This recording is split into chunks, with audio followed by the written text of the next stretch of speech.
আমরা কিন্তু যারা যোগ্য লোক তাদের 60 বছরে বিদায় দিই না, আমরা তাদের কাজকর্ম অভিজ্ঞতা নিয়ে পুরো কাজে লাগাই।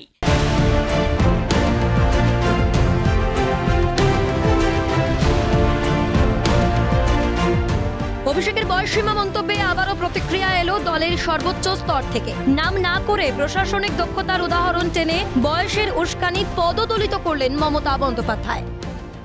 আর বয়স হলে আমাদের কর্মক্ষমতা কমে, এটা অসুবিধা কি আছে? সেই তুলনায় যদি আমি একটা 25 বছরের ছেলেকে বলি, তার তো কিছুটা হলেও কম অসুবিধা হবে। আজকে আমি করতে পেরেছি, 56-60 বছর যেদিনকে হবে সেদিনকে পারবো না। আমরা কিন্তু যারা যোগ্য লোক তাদের 60 বছরে বিদায় দিই না, আমরা তাদের কাজকর্ম অভিজ্ঞতা নিয়ে পুরো কাজে লাগাই। বঙ্গ রাজনীতির হিসেব বলছে অভিষেকের বয়সসীমার মডেল তৃণমূল বাস্তবায়িত হলে নাম বাদ যাবে একাধিক হেভিওয়েটদের। খাতায় কলমে বাদ পড়তে পারেন তৃণমূলের অন্তত 88 জন বিধায়ক। এমনকি লোকসভা নির্বাচনে 10 জন সাংসদের টিকিট পাওয়ারই কথা নয়।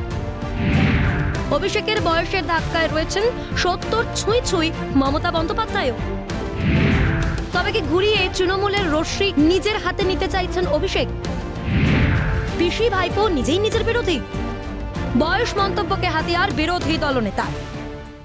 এইসব ড্রামা পিসি ভাইপো দুজনে একে অপরের অপোজিশন বাইরে করব, এগুলো সব নিজেদের ঘরের মধ্যে অ্যাডজাস্টমেন্ট করে করছে। এখন ভাইপো আর পিসির বাড়ির খাবার পাঠাচ্ছে না, বা পাঠালেও পিসি বিশ্বাস করে খেতে পারছে না। অর্থাৎ পদ নিয়ে তাদের মধ্যে লড়াইটা এমন জায়গায় পৌঁছে গেছে, আর সেই লড়াইটা পারিবারিক লড়াইটা এখন বাইরে জনসমক্ষে আসছে।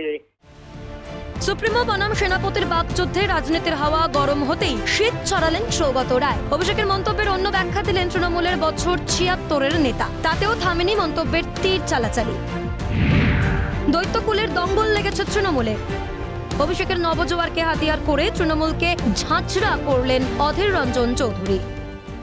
অভিষেক ব্যানার্জি বলেছেন যে এটা ঠিক, আমি মানি যে বয়সের সাথে কর্মক্ষমতা কমে।